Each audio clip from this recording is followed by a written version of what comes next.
We will start by reading a meditation from the Book of Tokens. The Book of Tokens was received by Dr. Case from the inner planes, inspirationally.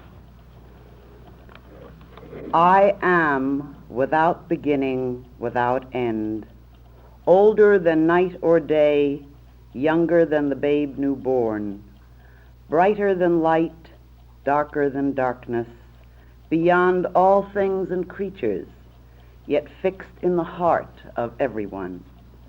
From me the shining worlds flow forth. To me all at last return, yet to me neither men nor angels may draw nigh, for I am known only to myself. Ever the same is mine inmost being, absolutely one, complete, whole, perfect, always itself, eternal, infinite, ultimate, formless, indivisible, changeless. Of all existences, I am the source, the continuation, and the end. I am the germ, I am the growth, I am the decay. All things and creatures I send forth. I support them while yet they stand without. And when the dream of separation ends, I cause their return unto myself.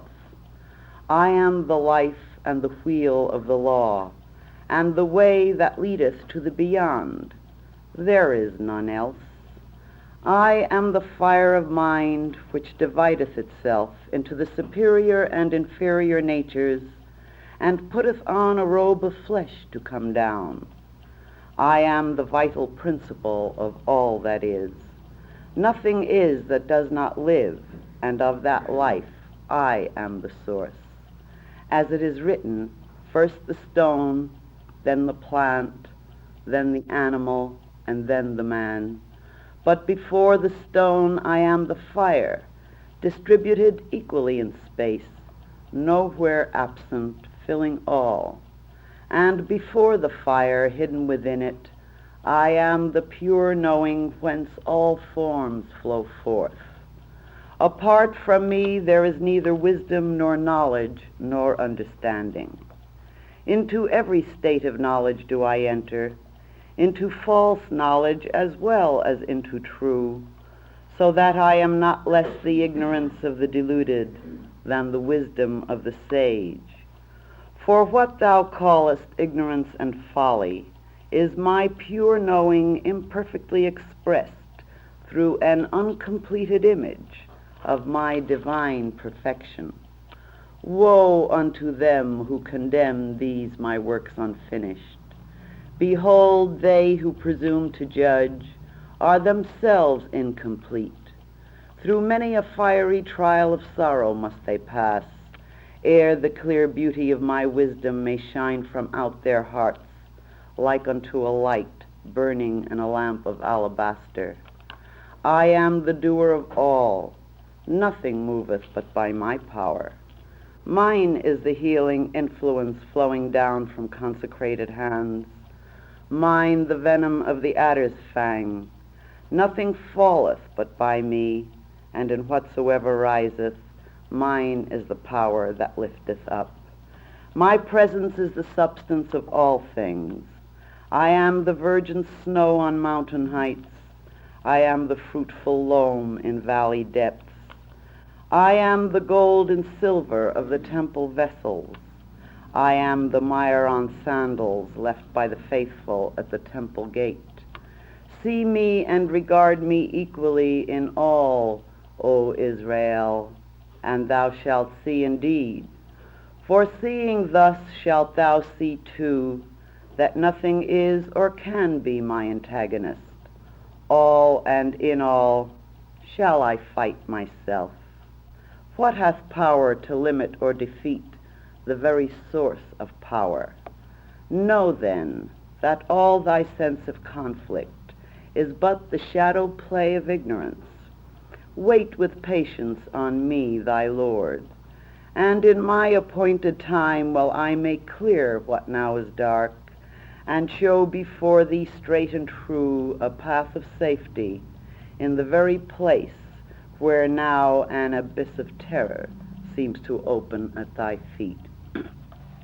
I am the beginning of all beginnings, checked by neither time nor space, held by no bonds of name or form, present everywhere, centering the full perfection of mine exhaustless power. I am thy Lord, O Israel, and Lord of countless hosts. Seek me in the Holy of Holies, in the heart of the true temple on the holy mountain. Behold, I am with thee always, and I never sleep. I am the height above all heights. My descent reacheth likewise below all depths. Yet am I poised forever between height and depth in perfect balance. Consider me under the aspect of Aleph. There shalt thou find both height and depth, and the path also which joineth them for descent and return. Aleph in truth am I, the ox of solar fire, whose radiance lighteth all the world, whose life breath ebbeth and floweth in creatures great and small, whose power taketh form in all the acts of men, of beasts, of plants, yea, and of things which seem inanimate as well. Aleph am I, the patient burden-bearer, strong to carry the heavy load of the manifest. Aleph am I, the eternal worker, by whose might all fields are tilled, and from whose life all seeds derive their growth and increase. Aleph am I, the first and the root. From mine unfathomable will the universe hath its beginning. In my boundless wisdom are the types and patterns of all things. Before all worlds I was.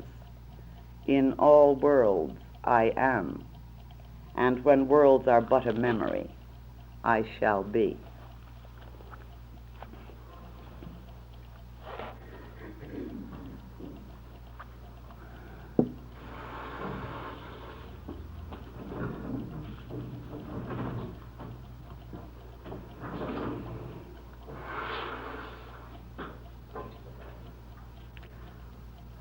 Last Thursday night, the first class of this series, we gave you a very short resume of the tradition behind initiations, of the tradition behind Kabbalah, and we tried to show you that there has been in existence since the beginning of history and beyond a definite way, a definite plan, a definite method for initiation in order to help man to ascend the evolutionary ladder in ways and means which were known, which have been guarded, which have been carried on from time to time, from climb to climb, without a break, without a single break in the links of the chain to the present time.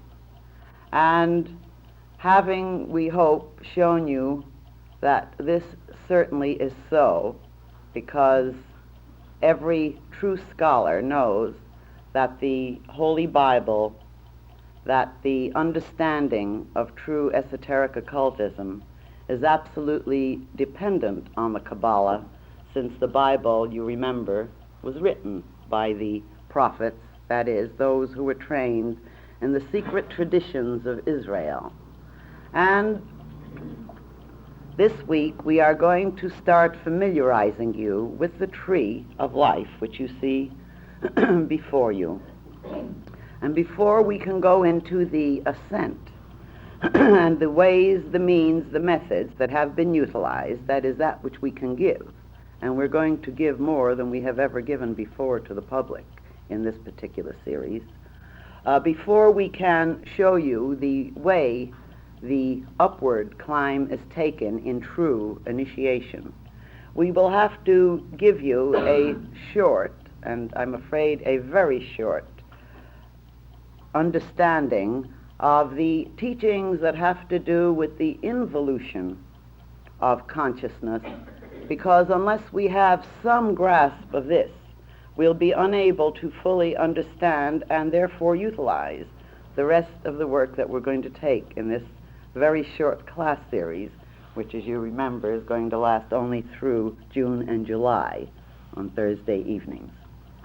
So let's begin in this manner. Those of you who attended my Sunday morning talk about 2 weeks ago heard me tell about one of the latest theories in modern science. When I read it, I was utterly delighted, and I shared it with our Sunday morning people who come to our services and talks.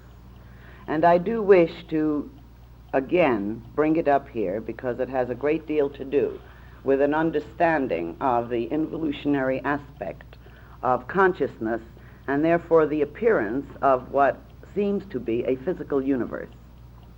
Now, the latest scientific theory happens to be that in actuality the atoms, you see, there have been several theories. There are 3 schools of scientific thought on this.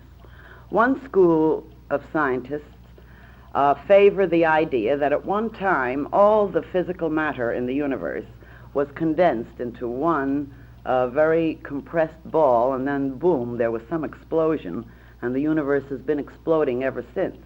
And that's how they explain the continuous receding elements that are involved when they examine the universe with their telescopes, and the fact that light seems to travel a great deal more rapidly the farther away it gets from wherever the scientist happens to be who is examining the receding light with his telescope. So this theory is that it was once just one solid atom and it exploded. But of course then they have run into difficulties because they figure if it's in a sense like unwinding itself, what wound it up in the first place? And since so many scientists are very materialistically inclined, though this is less so, as time goes on, our physicists particularly are becoming very spiritually inclined due to their studies of the physical universe. At any rate, this put them in a tremendous dilemma because they didn't like to use the word God, inasmuch as if a universe is unwinding, it would have had to have been wound up to begin with, and this means there would have had to be definite intention. And of course this means they'd have to think of something like God, a horrible thought. So of course most of them couldn't stand this, and they gave it the term anti-chance. They thought that would cover it. In other words, the universe couldn't have come about by chance, so it came about by anti-chance. That's how they play with words. Now, then about 10 to 15 years ago, another school of thought appeared on the scientific horizon amongst our physicists and astronomers, and Mr. Hoyle was one of the outmost proponents of this particular idea, and that is that the universe is not an exploding mass from one wound-up atom, that actually matter just appears in space at regular intervals, and the reason the universe is expanding is because if you take a balloon and keep blowing air into it, I give you this analogy why the balloon will keep getting bigger and bigger. And in a sense, just out of nowhere, hydrogen atoms appear. He was quite sure it would have to be hydrogen atoms, since this is what most of the universe is composed of. Well, now a third theory has come upon the scene in the last few weeks. At least I've only discovered it a few weeks ago, and it's very, very new. It was just given at a scientific conclave in the last month or two, I believe. And this theory is that in actuality, when you consider the way suns and nebulas are formed, and you see the condensation of the atoms, the condensation is so thorough, it makes the nucleus so heavy that there happens to be no room then for the actual electrons to whirl about in their interstices around the central nucleus. So their theory is that the nucleus, basically the real building block of the universe, is so fantastically condensed that it's invisible. And so it exists invisibly, and that what makes it visible is the expansion outward, or the motion of this condensed, invisible nucleus. Now this, incidentally, is exactly in accordance with Kabbalah. Now how, 4,000 or 5,000 years ago, did these wise ones who have given us this tradition, how did they know this? Indeed, how did they know the many things they knew, which only now our scientists are catching up with? True, they didn't have the means to prove it objectively, but they knew, because they have been teaching it. And here we'll start with the tree, because what I just gave you will help you get a better understanding of the teaching, the ancient traditional teaching about the beginnings of the universe, and how this tree works for the evolution of consciousness. And of course this we'll have to take up week by week. But to begin with then, you see that white point on the tree of life, the white circle. If you have good eyesight from where you are, you can see it says crown. Well, actually there are many names for that point. And here's what the teaching actually gives. They say that before this white point, there are 3 veils. They give it 3 veils. Now the veils are not, remember, all these things have to be spoken of in terms of symbolism, because the mind can only cope with certain thoughts through symbols. Our modern psychologists know this now, and of course our wise ones have known it down through the endless ages. Consciousness, as a matter of fact, is that which manipulates symbols. We could have no consciousness were it not for symbols. Words are symbols. They're symbols of symbols. You cannot have a thought that doesn't involve a symbol. And therefore, in order to evolve your own consciousness, you have to understand symbols, and you have to be taught and trained just what they mean and why. That, incidentally, is one of the ways that you keep from ending behind locked doors in mental institutions when you work in occultism. Because those people who go haphazardly around trying all sorts of metaphysical or occult techniques without the disciplines of the symbols are like people trying to jump out of airplanes without a parachute. They have nothing to hang on to. They have nothing to guide, or people trying to drive a car without a steering wheel. Your symbols are the steering wheel of consciousness, and then also give you the step beyond the 3-dimensional consciousness and into the realms of real and pure being. Now, let's then consider the idea of the 3 why they teach that first we must consider the 3 veils. You see, unlike most of our modern philosophers, the wise men knew that there are some concepts the human mind cannot deal with. Therefore, if it cannot deal with a particular concept, it's no use wasting time and energy. So they start at the point where they know consciousness can deal with it, even if it can't completely understand it. So they have taught in the Kabbalah, and this will help you perhaps to understand the story of Genesis a little more fully by the time we're through tonight. They have taught that the limitless light, this is what they refer the 3 veils to. Actually, they say first there is the no thing. And of course, no thing has absolutely no meaning to us, and that's why it is deliberately used. The mind can't grab or grasp a no thing. We have no way to handle that. Then from the no thing, that's supposed to be the first veil. Then the second veil, and mind you, this is before the tree. The second veil is called just plain light. And the third veil, limitless light, which includes the other 2, involving the idea of the no thing. So before anything was, there's the limitless light. Now, if we try to form a picture of limitless light, we can't really form it, can we? And yet we have a symbol. Now this limitless light, they say, let us just use it as a veil. That's why it is called the three veils. Let's use it as a veil. Let's draw a curtain. And against this veil, let's try to see what consciousness can find. So the teaching is that the limitless light, which is also called, incidentally, the womb of the no thing, concentrates by pressure. What is concentration? Pressure, isn't it? When you concentrate on anything, you are compressing your attention to one area. So the no thing, the limitless light, compresses its attention, or a part of its consciousness, into a point. And incidentally, doesn't this sound a lot like the appearance, especially when I finish explaining this, like the appearance of that condensed atom out of nowhere?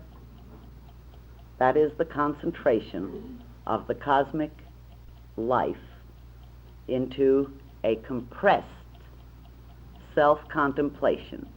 Now, the action of its own concentration then starts a motion, and that is the point, that white circle, the one called the crown. That is the point where we can start dealing to some degree with the concept of beginnings. Not that there isn't a beginning behind this beginning, but we can't deal with it. If you say, what caused this, and then what caused the thing before it, and what caused the thing before it, you can go on and on. You never come to an end. So a disciplined mind, a disciplined consciousness, stops wasting its time and starts where it can. And that's the place that we start then. Not, mind you, that the Kabbalists agree with, for instance, Kant and some of the other philosophers who say that the absolute is forever unknowable. No. The Kabbalists say that according to our evolutionary level, what is knowable to us now was not knowable, say, a year ago or several incarnations ago. And things that are not knowable to us today will be knowable tomorrow or a year from now. Our consciousness is a growing, evolving thing, and therefore we can know things we did not know. So we cannot just say hard and fast something can never be known. It's just that human consciousness, at this stage of its evolution, certainly cannot know directly the womb of the no thing, but it can start dealing with the concept of the beginning of the whirling of motion, which is the whirling motion of the limitless light concentrated on a point. And remember, please, that everything in the universe is in whirling motion. The vast nebulas, we pointed this out to you last week, and we want to remind you, the vast nebulas, the billions and billions of nebulas, which are universes, are all in whirling spiral motion. And every atom is really a nucleus with one or more electrons in whirling motion. Everything that we experience, our own bodies, our chairs, the sky, the tree, everything is in whirling motion. And what is it that's whirling? The limitless light. So the point to remember is this, in terms of the involution, so that we can get a comprehensive idea of the tree and see our relationship to it. The thing to remember is that that which we call the physical universe is not something different or separate from what we call consciousness, or what we call God, or what we call man. In other words, we experience the physical universe in a special way, but this substance, that is, this whirling motion of the limitless light, is the actual consciousness of the creating spirit or God. Therefore, Even everything in the physical universe certainly can be said to be eternal. It changes. It holds certain forms and dissolves forms. But again, we can go to modern science for verification, and we instantly discover that there's nothing in terms of the physical universe which can be destroyed. It can only be changed in its form. It can be changed from an actual form to a radiation, but the atoms which compose it, the electrons which are part of the nucleus, these cannot be destroyed. They can only be changed. Even if you think of an atom bomb, you're not destroying matter, you're changing its form. And the reason it's rather important to remember this is because it is in our hypnosis regarding the duality of consciousness. This hypnosis which thinks that my consciousness is one thing, but the physical experiences are not something of God. This is what keeps us separated away and keeps us from experiencing directly some of the magical, mystical, and glorious things which are experienceable to consciousness, to awareness. If we start thinking of everything as being a condensed, whirling motion of the limitless light which is the substance consciousness of God, this does not mean that what we see physically is God, because God is that and more. What we're saying is that it is just as much an aspect of God's consciousness.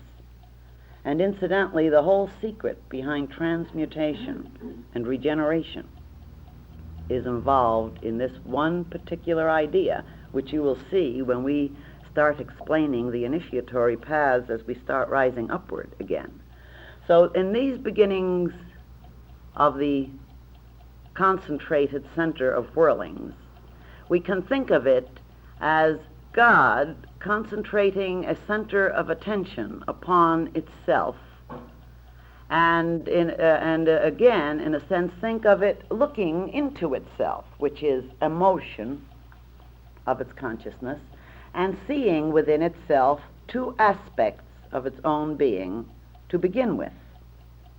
Now then, if you look at the tree, you'll see the gray circle and the black circle. Now those three, the white, the gray, and the black, are called the supernal triad. Now the gray circle is assigned to wisdom, you can read that there, the cosmic father, the force side of the universe. That is the energy, the living, vital energy, the motion of livingness. Cosmic father. And the black circle on the other side, which balances it, this is called the cosmic mother. She is called understanding. She is called the divine soul. She it is who is forever pure and undefiled. This is the point where all the stories of the Virgin giving birth to saviors, this is where it comes from. This is how it was taught to Jesus. This is how it was taught to Moses, to David, to Solomon, to Isaiah. This is how Pythagoras learned it, all through the same traditional teaching. The cosmic father and the cosmic mother, force and form.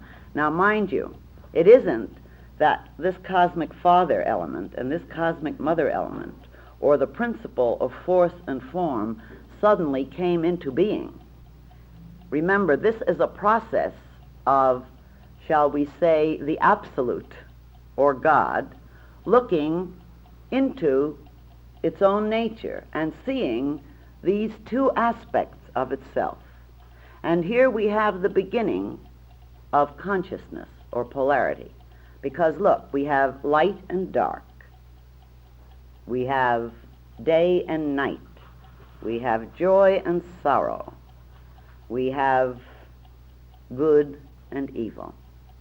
But you remember what we read to you from the Book of Tokens.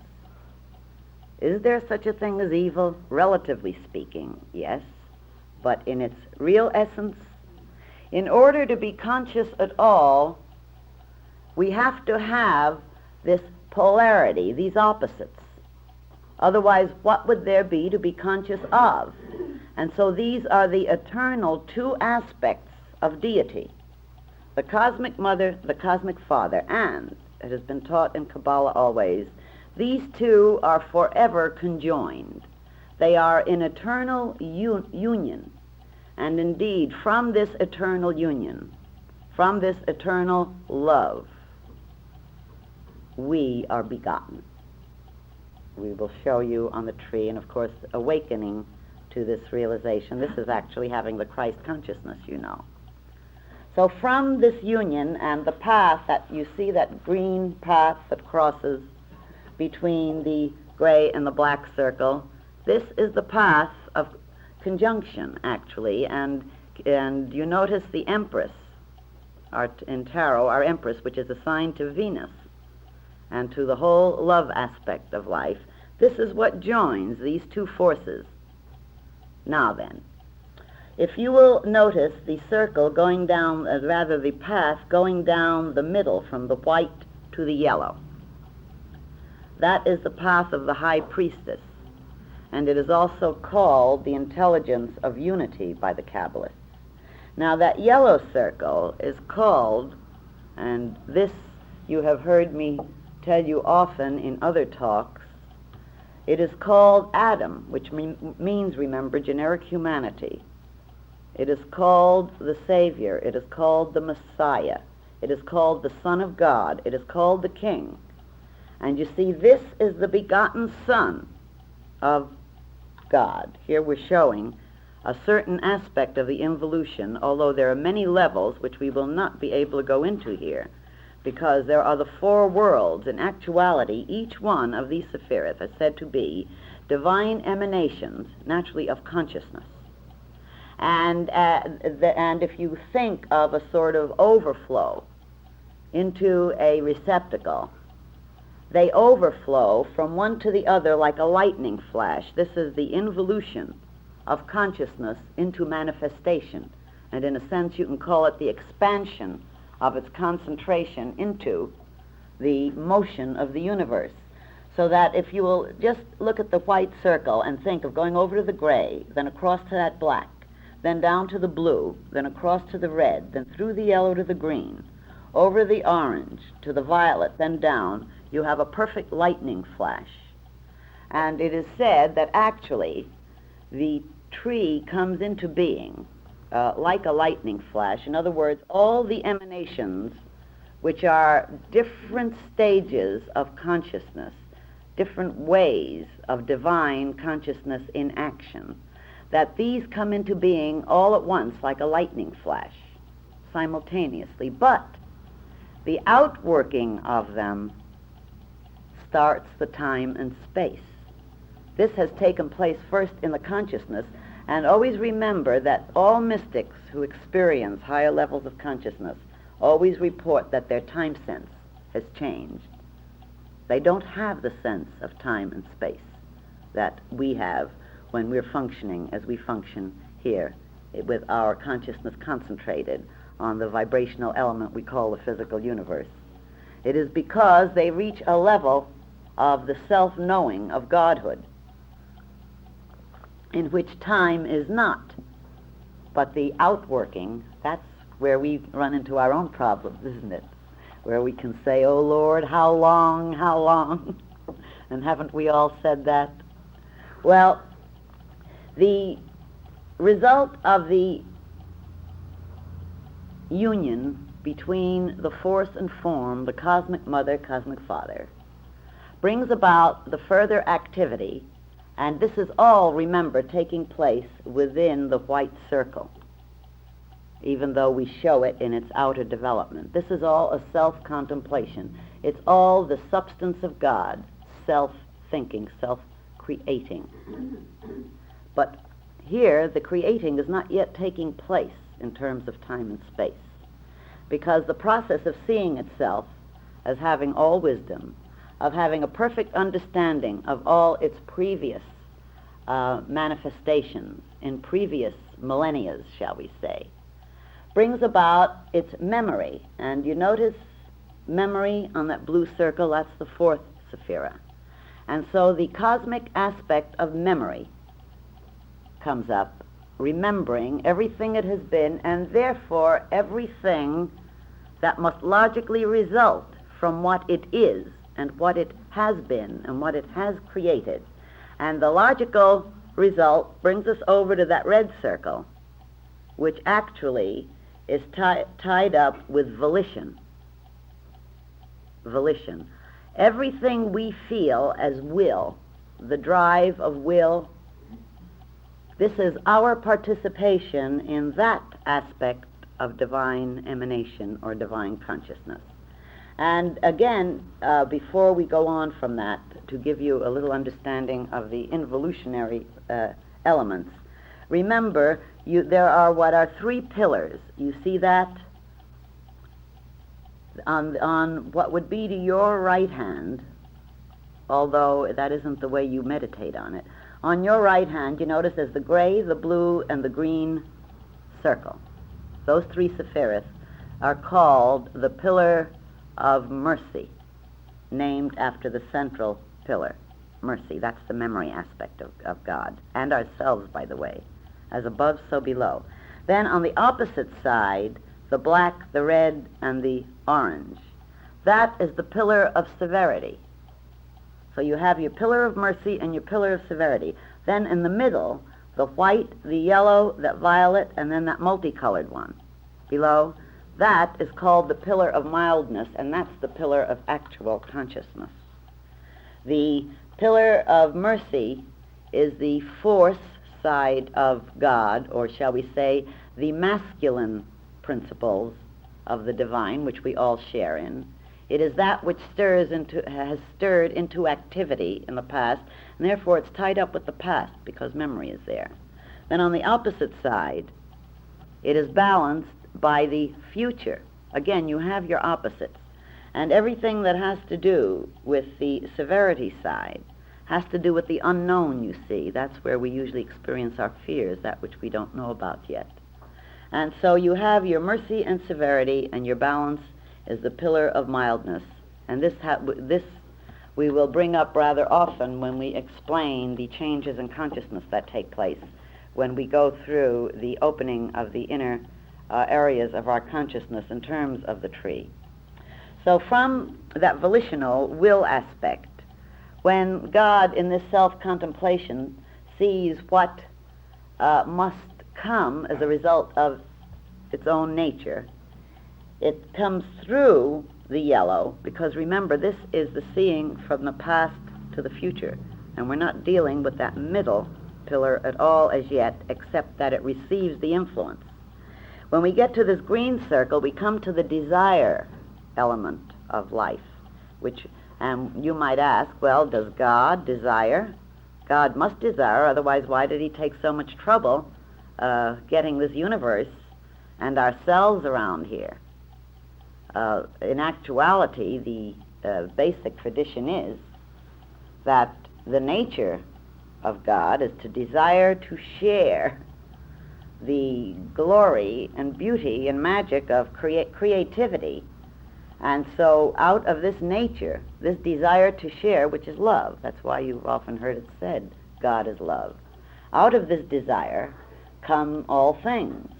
And we are begotten because God wanted us. Now, you might not like the idea of God having wanted some of your enemies, and you might think that God kind of was not completely on the beam when you think of some of the creatures that God created. But remember what we read to you from the Book of Tokens.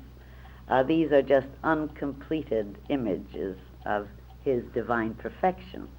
Dr. Case always used to say that while perfume is being made in a factory, if any of you ever went to one, you would discover it, the smell is just god-awful. And you could never believe that it's going to come out and finally develop into something so beautiful, so enticing. The very reverse is true while the process goes on. And it's pretty much the same with the evolution of living creatures. If we remember that, perhaps then we won't think that God should have called us into consultation before he created a few people we know or have heard about. So, the desire nature is attributed to that green circle or sephira or emanation of divine consciousness, which is called victory here. Now, the reason it's called victory is because naturally whatever push or desire God has, it is absolutely certain that it's going to come out victoriously. Can you imagine God wanting anything and not doing it? Of course, I know we've all read that God can't want anything because God is perfect, complete, infinite, ultimate, and all these things, but, haven't you often thought they're just a lot of words? Hasn't it left you a little bewildered and certainly confused when you've read in so many metaphysical books that God couldn't really want anything because God is everything? And then they leave us up in the air, then why have we got a universe? And some of them say, well, that's just mortal mind, whatever that means, or that's just carnal mind, whatever they mean by that. Well, but who created it then? Wouldn't you think God must have wanted it, or it wouldn't be? God must have wanted this kind of consciousness in the process of creating, because we can't conceive of anything being except it was intended. Otherwise, if anything is here that God didn't intend to be here, including whatever they mean by mortal mind, then there'd be a power that was other and greater than God, wouldn't there? So in this basic tradition, desire is thought very highly of, and no one is taught to kill it out. They're taught to revere it. They're taught to learn how to understand it and how to direct it towards fulfillment, as you will see when we start explaining the repercussions that come from not looking at desire this way. You see, only people who can desire with a fullness of heart and an intensity of spirit ever get anywhere. You won't study unless you have a desire to study. You won't be able to concentrate unless there is interest there, which makes the desire for this concentration. In fact, you can accomplish nothing without the emotion of desire. This is the real creating force or power of the universe. And after all, what is love? Because, that sephira we're talking about is assigned to Venus. We'll go into that when we explain the paths between them. And Venus is assigned to love, remember. And what is love? Isn't that desire to experience the joyous, ecstatic rapture of unity, whether it be between minds or emotions or lovers? Whatever level you want to think of it, that's what it is. So desire is called victory because this is what keeps the motion of both involution and evolution going into its preordained paths, that is, for the unfoldment of the perfected man, the perfected consciousness. Now, across from the green one, see, we're going backward here, or forward, but we're going to start going backward, that is, traveling back pretty soon. The orange circle is assigned to the intellect. You see, the green is the desire, the orange the intellect. And actually, below that yellow sephira, which is Tiferet, beauty, the Son of God, the Christ consciousness, the true ego seated in the hearts of men, below that yellow circle, all the powers of personality are expressed, although at this point they have not yet come into being. God is seeing this process. Then it starts growing up into expression from the self-contemplation or the self-seeing of these powers, these elements. Because in seeing self, you see the Son of God, remember that yellow circle. It is taught in Kabbalah that this is not anything separate from God. When God thinks of self in terms of evolving a personality through which to be self-consciousness, then that self becomes the potential individualized self which we attribute to this yellow circle which we call Adam, the Son of God, the King. And so you and I, remember, are not anything different in our central awareness of I than that which we're discussing in terms of the cosmic or universal God. We are aspects of that one thing because we have a feeling I. And that feeling I is that same I that concentrated that center to begin with before there was, or if there ever was a time, before there was a so-called outer universe. And remember, that individualized central I that you are is really invisible, the compressed core of beingness which is eternal and can never not be. This is part of the magic. I mean, when you come to realize this, then, and you will, then you'll see what must follow from that. Now, the orange circle assigned to intellect, this has to do with the discriminatory aspects, and the green and the orange balance each other, balance together. In a sense, you might say they give birth to the next aspect. And in a way, each of those pairs on the tree, you might call them mates, just like the cosmic father and the cosmic mother. The whole secret of sex, incidentally, is something that you can get to truly understand when you become fully familiar with this whole system, which takes some doing because it takes real study and real desire. But if you want to understand the whole secret of sex, of creation, if you want to understand just what is really involved in the idea of begotten Son of God, and see it everywhere, if you want to understand just what makes the sex urge, and what peoples the earth, and what brings about the mating of all the various creatures, you will understand it and understand it fully when you fully understand this entire system, and especially when you have had the privilege of traveling the grades where the inner essence and the inner meanings have been open to you. This is something that very few have ever even hinted about in the books that have been written about Kabbalah, though there haven't been too many. Yet there are some who have mentioned it, and we will try to bring it in from time to time to help you have at least a little better understanding of that vital force, that force which in a sense you might call the force of the universe. We'll try to help you understand it when we get to the proper parts in this series. And perhaps you will never again see the idea of sex and unity in the same way that you did before. At least that's our intention, that you see it in another way, that you develop an insight and an understanding and therefore an ability to direct, control, and experience your life force, because we each have it. Each and every one of us are part of that whole process. And with that life force, beget yourselves the true spiritual child, which is what, of course, we're all after.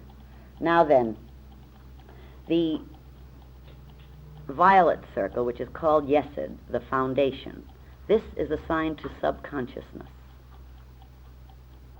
And this is said to be the pattern of the universe.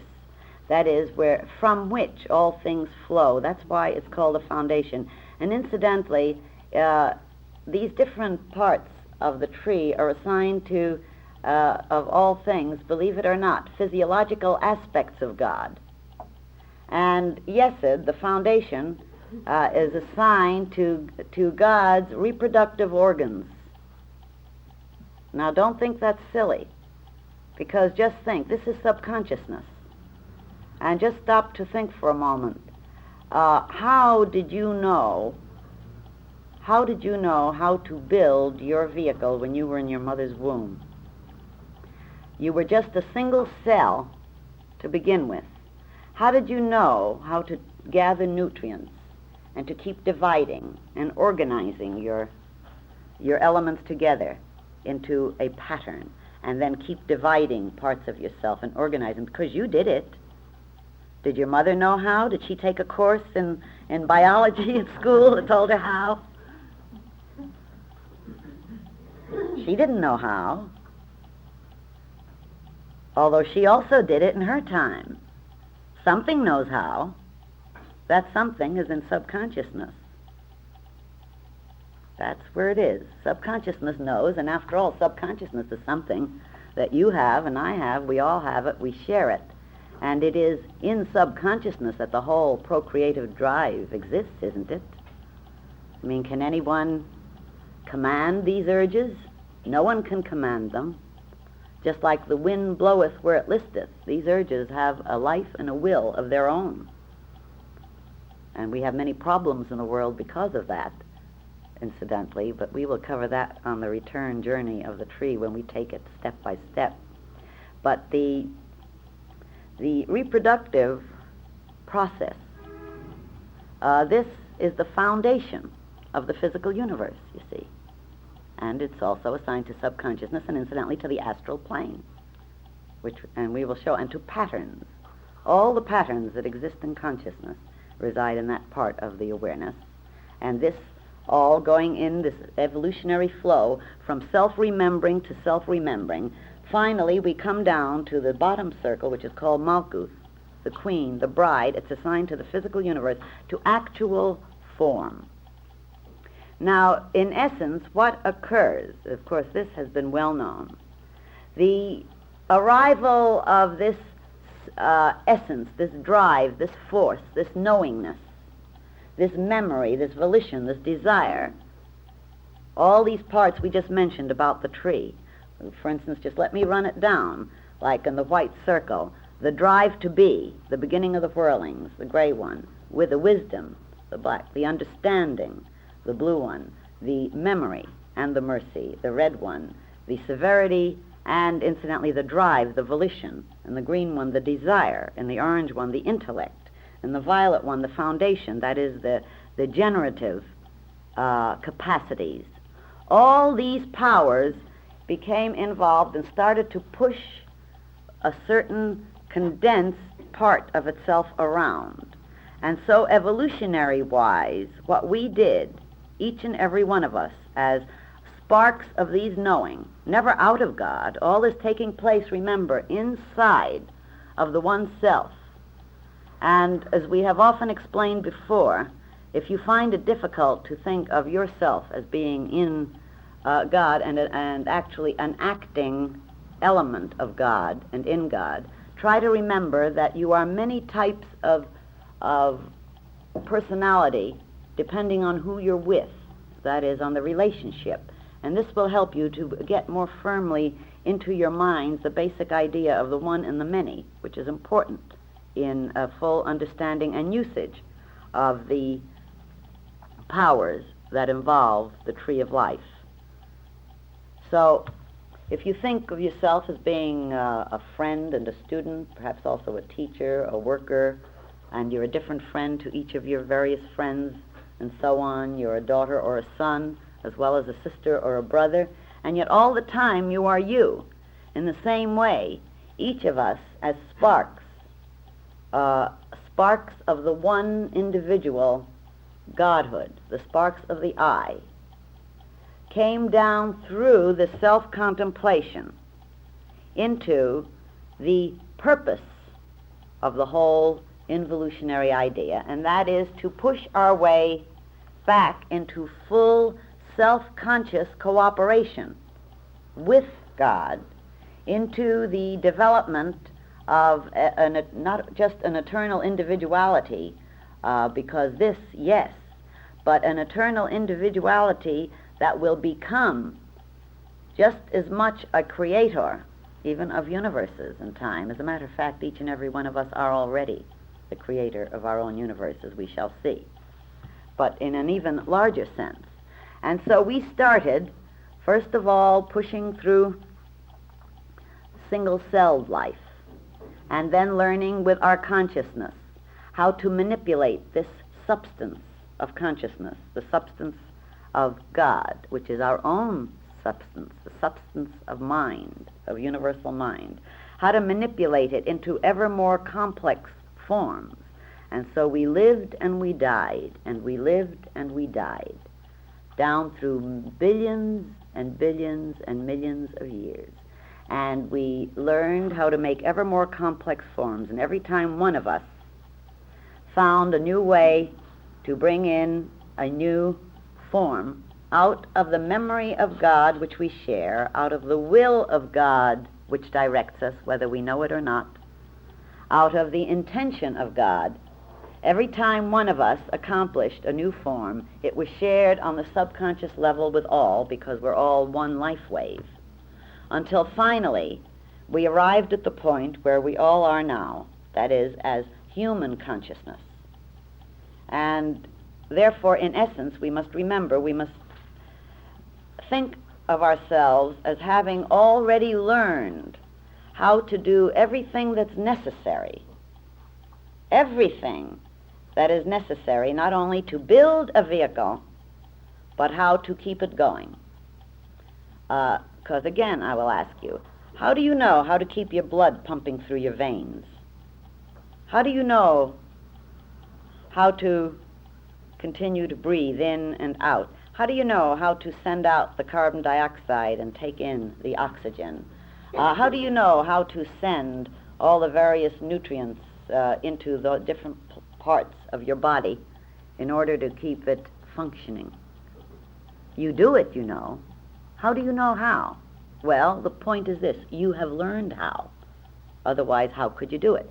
And if it makes you wonder, why am I not conscious of it? Let's think of this. Let's think of a concert pianist. Somebody's going to go out and give a marvelous do a marvelous bit of entertaining.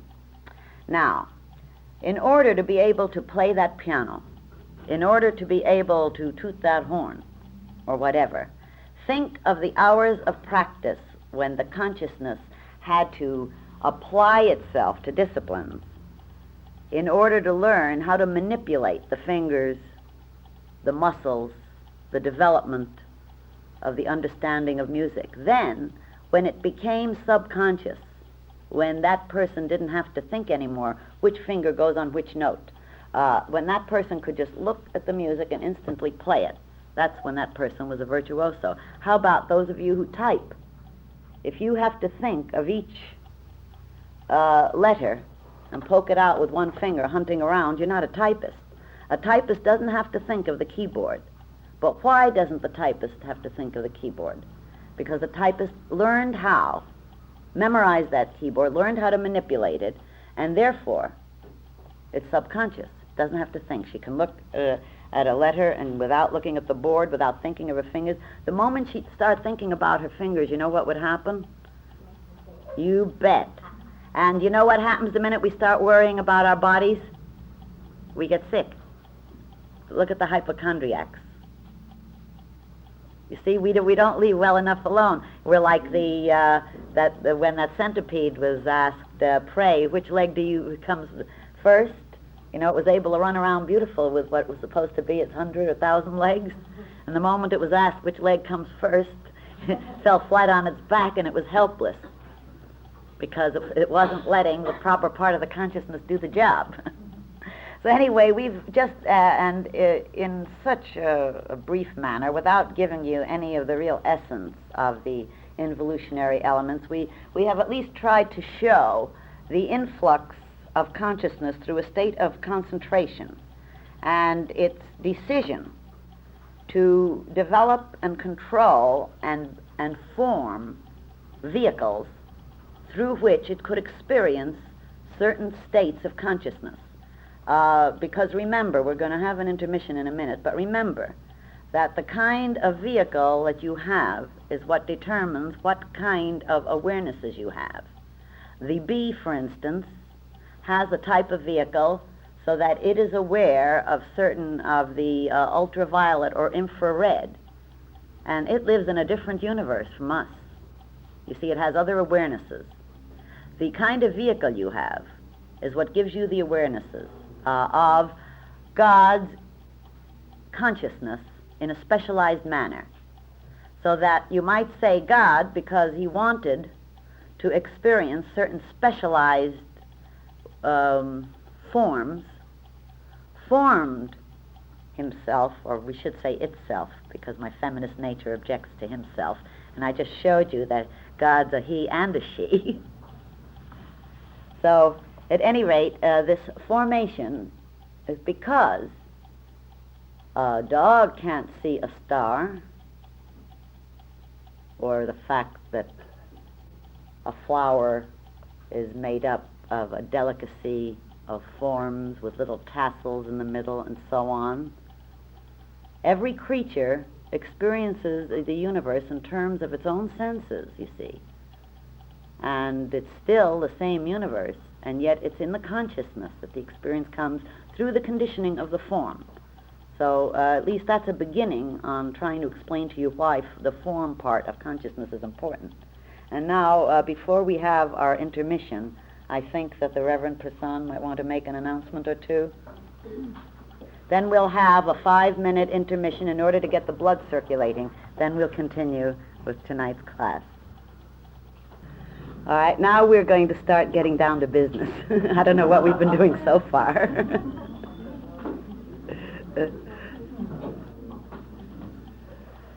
We reach a point in evolution, actually, where, curiously enough, we are more separated away in our consciousness from the divine source than we have been at any time in our evolution in this manner. This is rather important to understand, because then it will show you a little more fully when we take the various paths up the tree in the Sephiroth, the stages of evolution which are involved, and how work of the kind that we have helps to bring you into a sort of condition which is called like a forcing process. You know, like when you take plants and put them in a hothouse. You give them very special conditions, and you have your plants attain a growth and a flowering far ahead of the time that where this could occur if you left the plants out just fighting away with raw nature, so to speak. And the traditional initiatory processes of these paths of return really are that.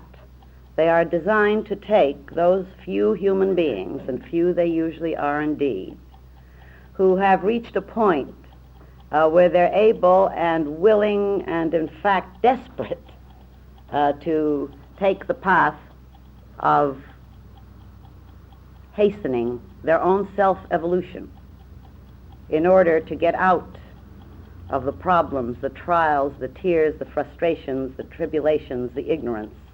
They're not willing to just keep going round and round anymore in this state of unhappiness and separation.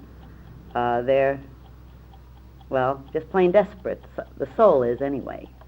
And what brings this about? This, again, is still part of the evolutionary process. After all, if you will look at Malkuth, which is the bottom, the physical universe, or the indications of it, you can see that it's the farthest from the white circle, which is the central one self, which is assigned to a heya, which is in Hebrew, which means existence, I amness, selfness, the one, the indivisible.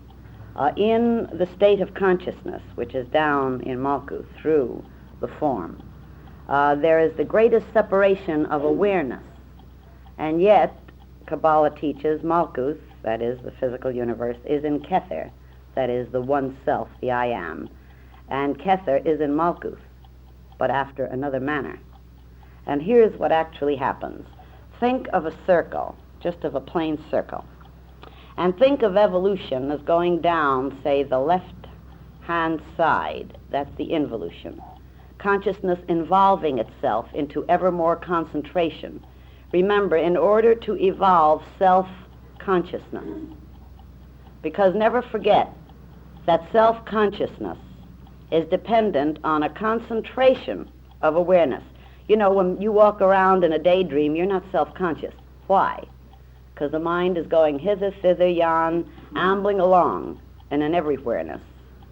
And you're not being your self-concentrated self at that time. If you think of reading a book, your attention is so concentrated, if you're interested in your book, that is, that you're unaware of other things. If you're looking at a very interesting movie or TV program, though that's rather hard to find, isn't it? Your attention can become so absorbed that you become unaware of other things. Well, the concentration, that is the compression which we spoke about at the beginning, which begins all things. This compression, remember, is an essential part of becoming self-aware. It's just like if you get compressed down hard enough, you start screaming. It makes you something distinct.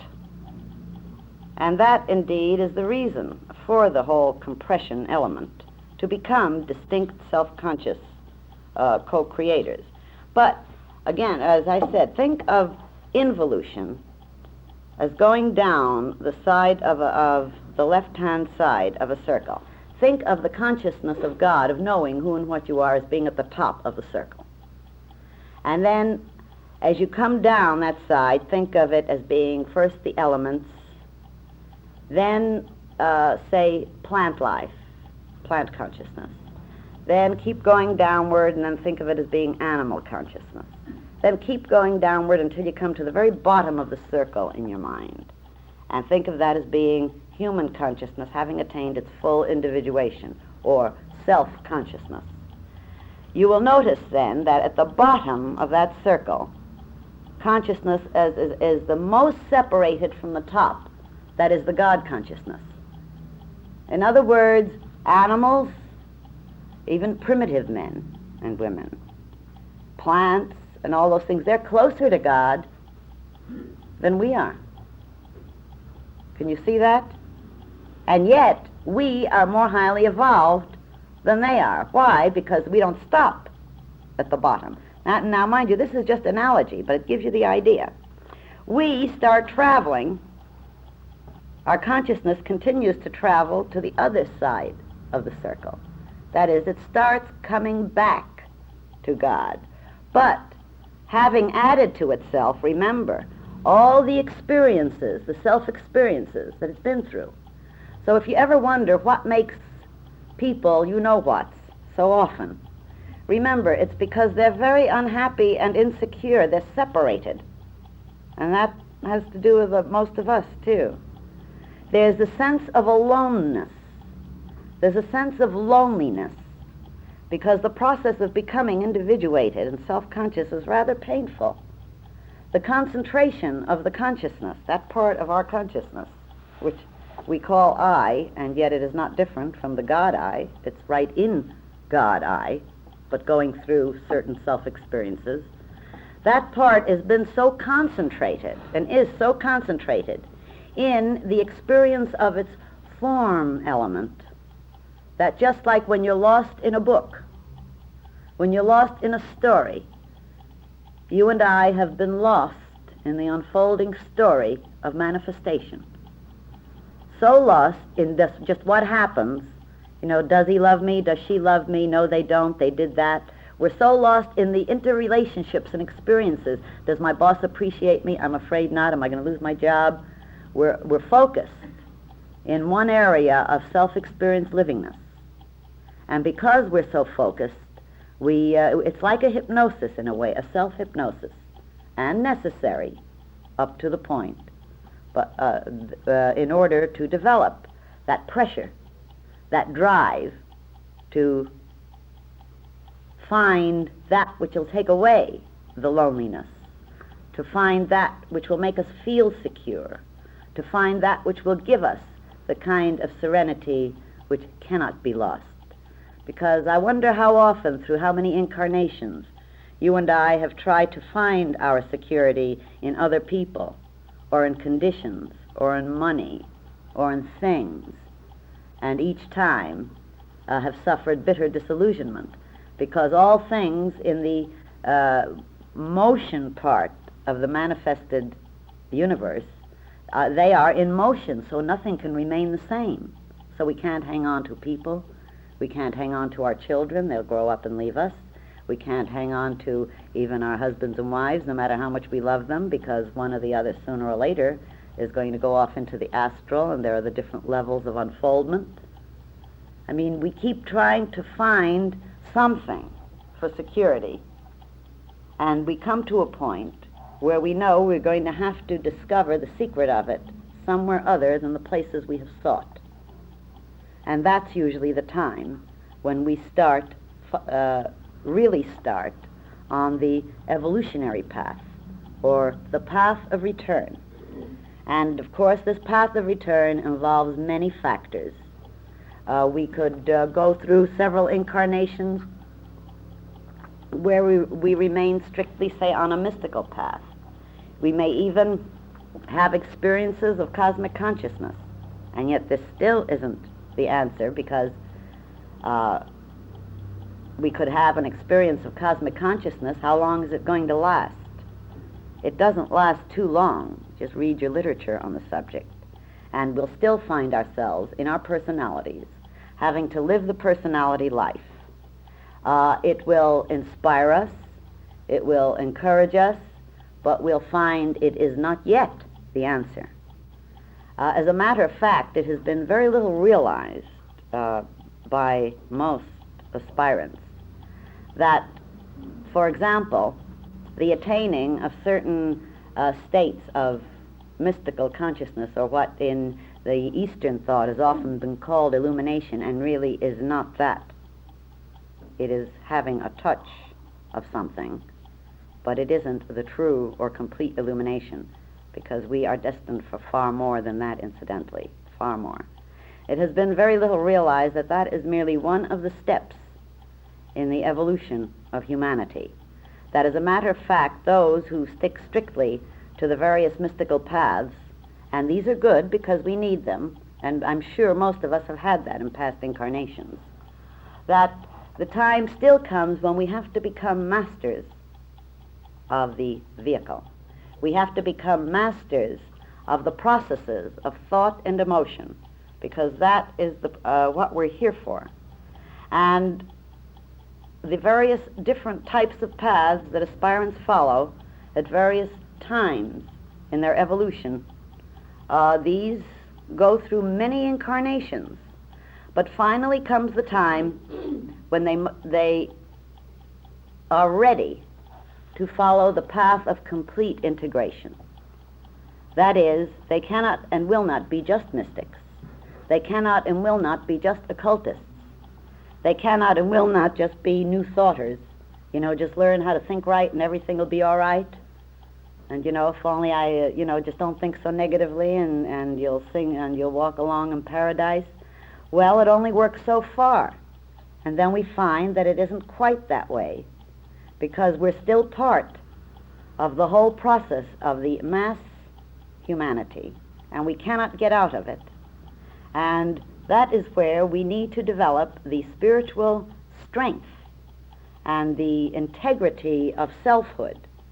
That is where and when the lords that be, the powers that be, guide the aspirants to something like builders of the adytum. Because this then becomes a time when you have become desperate enough, really desperate enough, so that you're going to be willing to undertake a truly disciplined self-evolution. And what does it involve? That is what we're going to cover through this whole series, as you know, and explain to you what aspects of our consciousness are uncovered, awakened, and why, and just what the relationship is. Because if you look at the tree of life again, and you'll notice that there are these 10 sephirot, actually also called, remember, the 10 divine emanations, which are the 10 stages of consciousness. You must surely realize that we must develop all of these stages. We cannot escape any of them. We really cannot.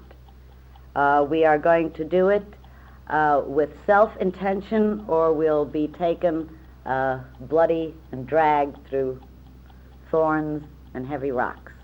Those who determine to do it and go the way with the help of those who have gone before, those who are determined to truly apply themselves, are the ones who not only attain something rather extraordinary and rare, but these are the ones that all humanity is leaning on.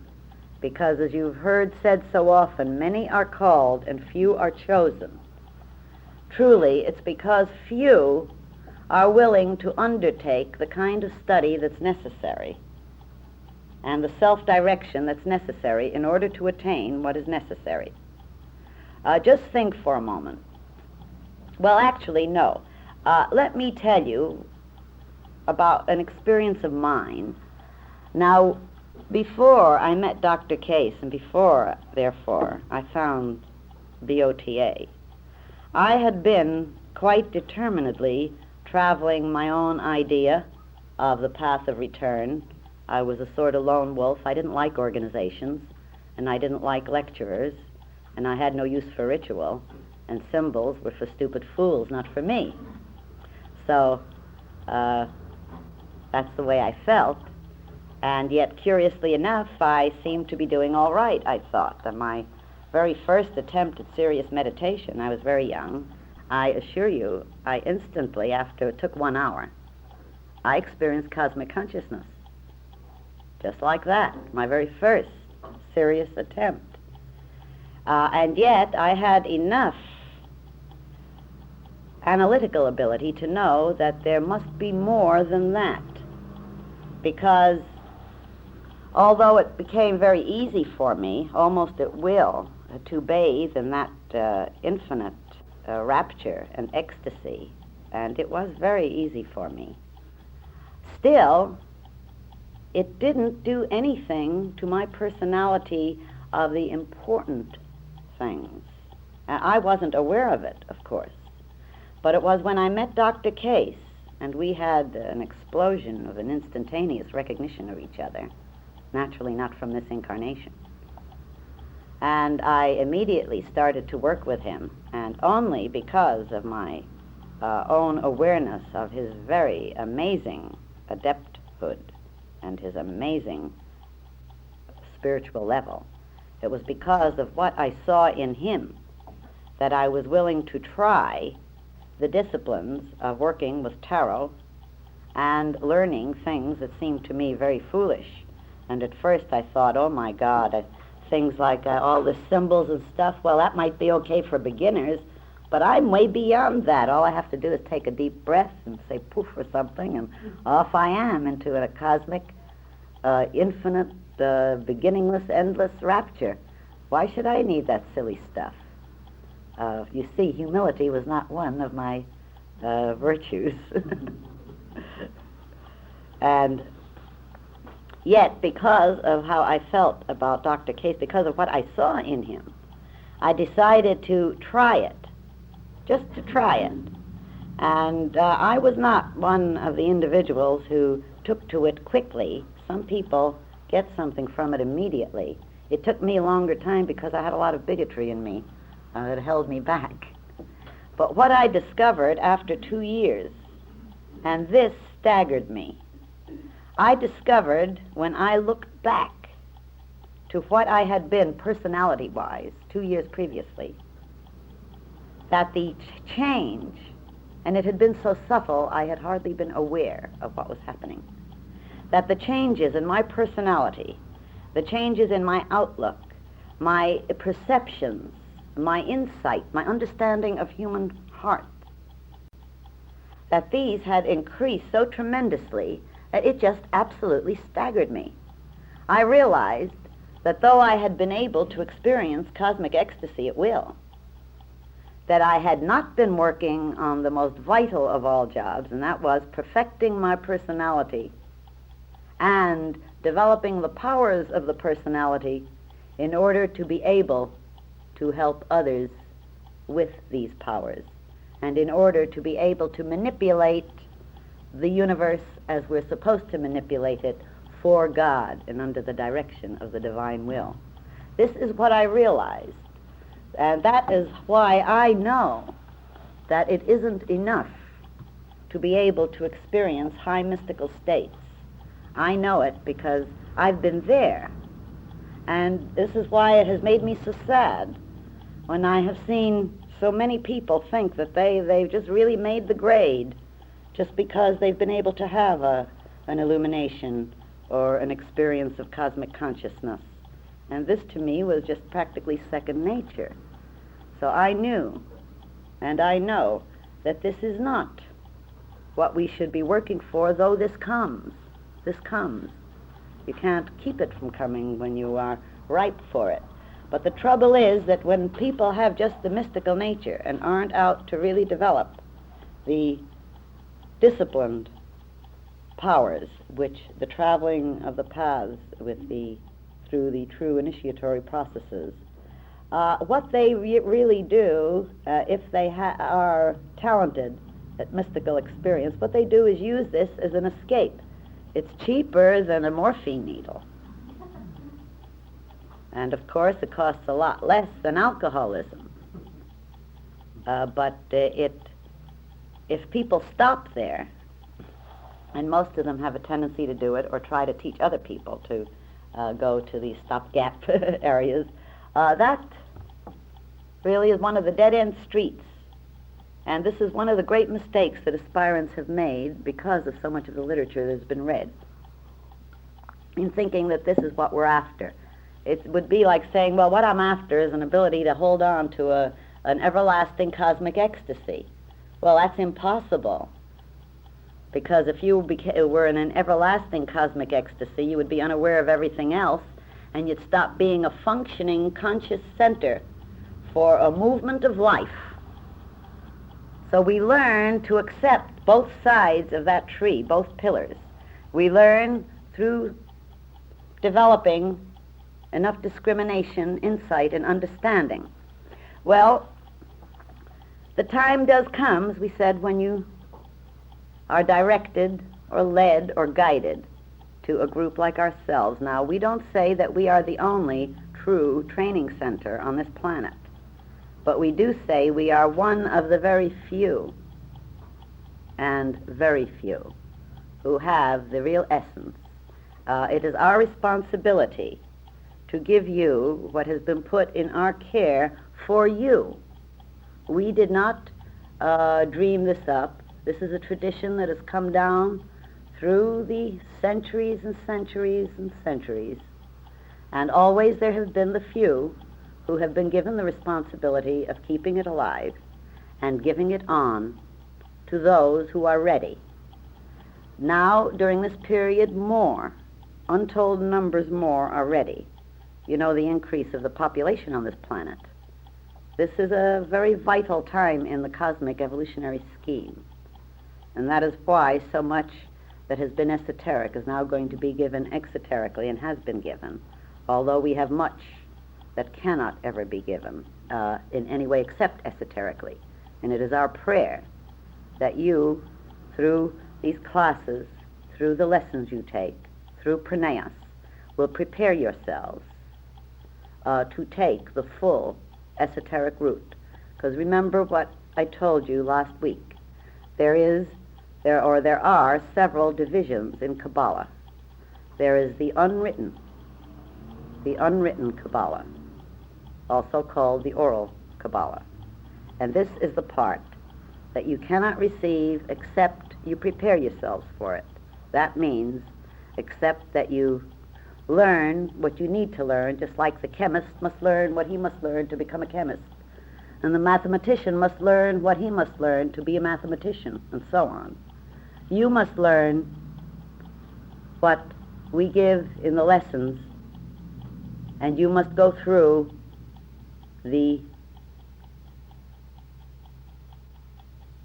part of the work which is involved with a familiarizing of the tarot keys, their meanings, their meditations, and the tree of life, Because if you're going to prepare yourself to travel that tree, first you have to know the route. And the lessons are that route. And then in Praneas, what we do in Praneas, which incidentally is the first part, the beginning of the real ritualistic intensification. In Praneas, you are put through a very special type of ritual, which links you with the forces of the hierarchy. Because as we explained last week, these forces go from levels to levels, and it is just right there on the tree. It is indicated, and you will understand it before we're through with this class.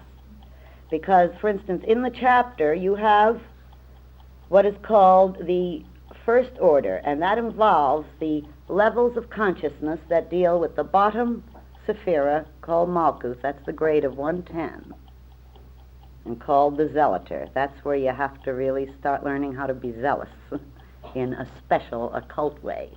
And then you go through these paths. There are certain rituals and ceremonials.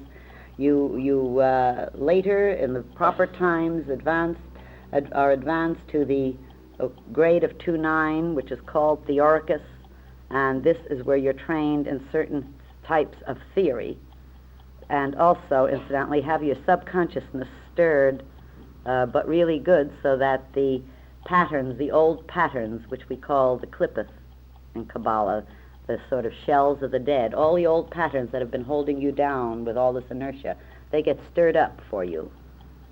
And thereby you are aided in throwing over your old false foundations. We'll go into those in detail as we take each of the grades. And from that, it's all a backward tread, and each of the paths are involved. But the first order involves those 4 sephirot below the yellow one, you see.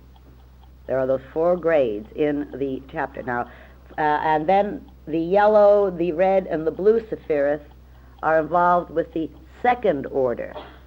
And that has to do with attaining some fair degree of adepthood, by the way, in certain areas of consciousness. And then the upper 3, the supernal divine triad, these are called the third order, and the masters of wisdom work from that level.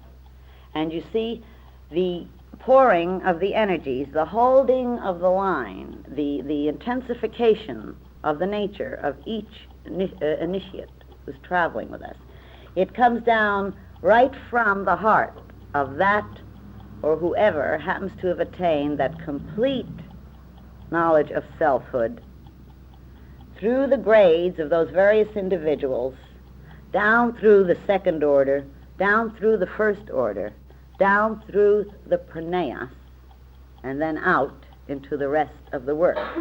So the members of Praneas have one step beyond the general outer work, where they receive this influx of intensification from the special ritual. Now you might ask, why ritual? Why ceremonial? Well, actually, remember what we said to you last week. And we mentioned it again this evening. The consciousness is such that it cannot deal with certain concepts except through symbols. Now, ritual, we've given several talks on ritual. Ritual really happens to be a sort of symbolism in motion. It's a reinforcement of symbolism. Everything in life is in motion. Everything is whirling for a purpose, for a pattern. And these rituals that have been handed down through the ages, that have been participated in, they are like a group vehicle. They become an influx, they are like a center of intensified force, because the individuals who participate in them have had certain elements awakened in them through the initiations, through the advancements, through the openings of centers within themselves, because of the participation always with those who have gone or already stepped into that area. And then on up, as we said again, that whole hierarchy of force. And it is through the ritual, through the ceremonial, and we don't mean any ritual or any ceremonial. It's because this has gathered to itself, has held a certain force, a flame, a motion. It has a concentration, because the communication of consciousness on the higher levels, this is done, incidentally, this is done through symbol and ceremonial.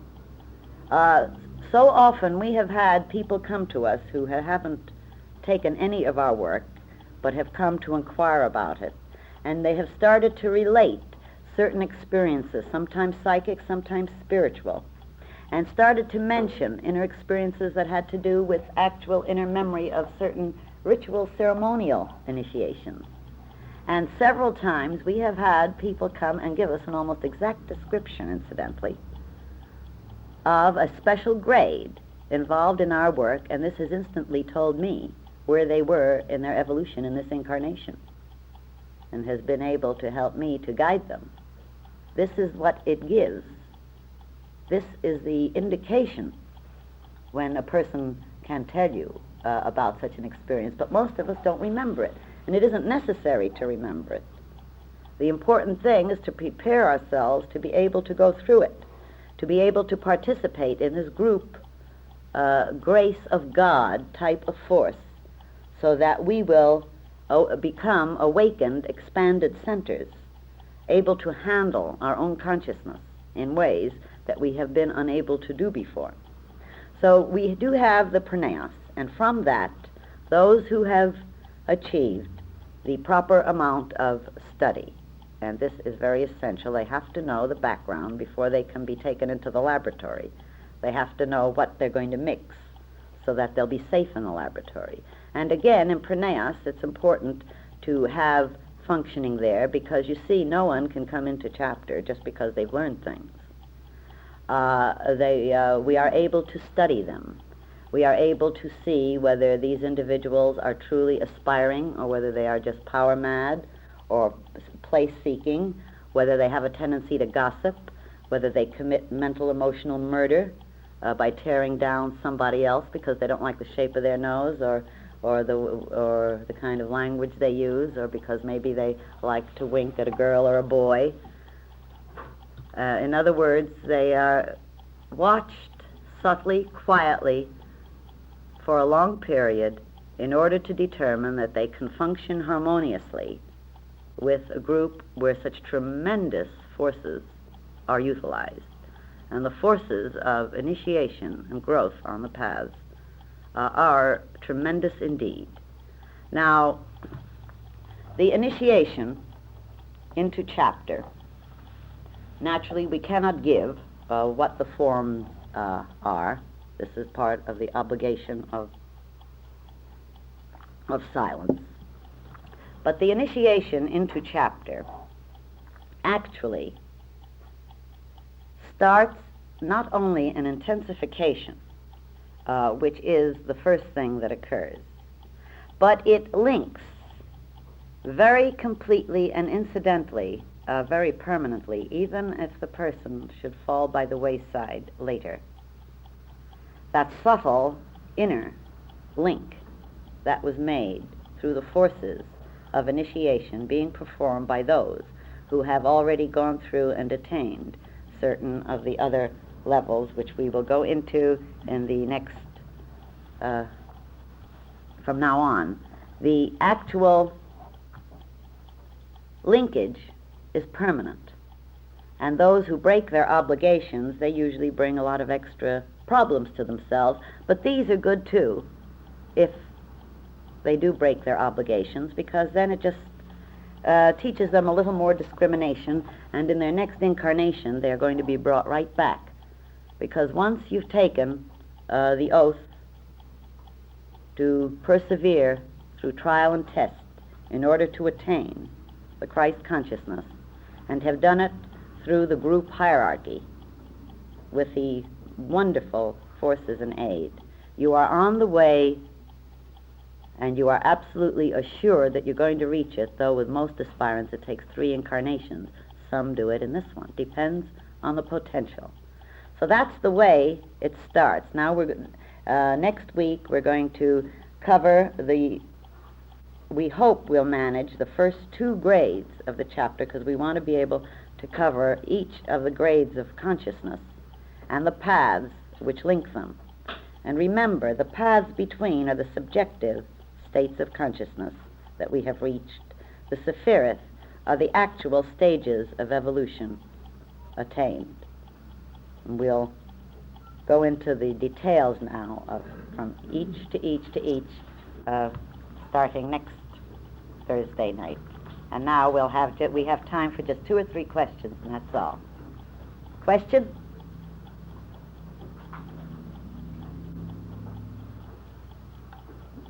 Yes? Well, this has bothered me quite a while, and once again you mentioned the mortal mind. Can you tell me the difference between the mind, the spirit, and the soul? Or is there a difference? The difference between the mind, the spirit, and the soul? Or whatever you would call it. Well, you see, that's where so many aspirants become confused. Actually, in Kabbalah, soul is applied to 2 places on the tree. The black sephira, the cosmic mother, is called the divine soul. And this is your divine soul and mine. We all partake of it. That's the part of our soul which is forever pure and undefiled, no matter what we do, no matter how many gutters we drag through. There's that part of us which is the forever pure and beautiful. But you see, the violet circle, the one right above Malkuth, the one called foundation, that is called the vital soul or the animal soul. And we share that with all living creatures. And that is a part of the nature that's such a problem, because it's also subconsciousness, it's the astral world, it's the place where all the patterns, the habit patterns of the past, all the things, the troublesome emotions have registered, like our own and the mass mind's Akashic record. So you have 2 ideas of soul right there in the Kabbalah itself. In actuality, people shouldn't be so concerned about what is soul, what is mind, and what is spirit, but I know that people do get that way because they get so confused due to all the literature on the thing. In a sense, you might put it this way. The spirit is naturally that part of us which is God, let us say the divine spirit, our I. Now, when that I, or divine spirit, is functioning on the level of thought and creating with consciousness, it can be thought of as mind. But there's just one mind. It's the cosmic mind within which we dwell, and our thinking is using the same process. We're like each a cell in the cosmic mind, and are that mind itself, as a matter of fact. And then the idea of soul, well, when that one spirit, when that one mind is functioning as the divine love, we could think of it perhaps then as the soul. So if we just think of it as the one thing functioning today this way or next minute the other way, perhaps it won't be so confusing, huh? Well, it wasn't that it was that confusing. Yeah. I simply wanted it to be... Well, I've been very confused myself, I can tell you that, and I imagine a lot of people are. Back there first, and then you, dear. Yeah. Our definition of faith? Faith is knowing and not having to just believe. We'll go into faith more through this series. There's a lot of misunderstanding about that word. Faith is not like that cute little story I've told before of the woman who was told about faith, and she went home and she was going to test it. So she, she had been told faith can remove mountains. And so she got busy, and all night long she just prayed and prayed and prayed and prayed. And then she ran out and looked out the window when the dawn came, and she looked to where the mountain had been, was supposed to be, and she cried, I knew it, it's still there. That she had faith that it would still be there. Yes, you're next, dear. When the Orthodox or organized religion speaks of saving the soul, do you know what they mean? I don't. To me, you don't lose your soul. It's part of the divine process. But what do they mean actually? You know? You tell us what they mean. Must I now become an interpreter for Orthodox religion? Well, they have taken the Bible literally. They have interpreted Kabbalistic sayings literally, and they're just using a lot of words and gobbledygook. So that if we were to try to explain to you what Orthodox religion means when it says save your soul, we would have to be sure that you're all thinking on the same level that they do, and that is that if you believe that Jesus came and died to save you, if you believe that, then you're going to go to heaven, and your soul is saved. And if you don't believe it, you're going to go to hell, because your soul is not saved. Sometimes your soul can't be saved. If it's another religion you might believe in, your soul can't be saved unless you had certain mortar sprinkled on you and were given a special name in a special church. Otherwise, you're doomed for all eternity. And indeed, the basic thought is you're just doomed for all eternity unless you believe exactly what that particular church or religion tells you. And of course, there are people who think they get a little bit weary. Yes? Sir, but there's you please now we have PS to that. Please inform them that our Kabbalistic baptism, that they're not going to lose their soul if they don't take it. Well, are you sure we should say that? Maybe. Be honest about it. Should we really be honest? Yes, dear. Do you think that sleep teaching can be used in raising your consciousness? No. I think sleep teaching has some very fine, helpful elements in it. But you see, truly raising the consciousness is a matter of really gaining self-conscious, awake control of the consciousness. And I've known lots of people who've tried it, and a few have thought temporarily they were getting somewhere, but I haven't seen any results. And it's not in accordance with basic esoteric thinking, because the idea is we're here to become self-conscious co-creators with God, to have the powers of control and direction. And although in sleep very powerful things do happen to us, they happen as a result of what we're doing awake, what we're thinking awake, what we're concentrating on awake. That is what works itself into every cell and muscle and sinew, and this is what makes, or unfortunately sometimes breaks us, our habitual awake thinkings. One more question, then we'll have to say good night. Well, then we'll say good night without the question. Good night, my darlings, and we'll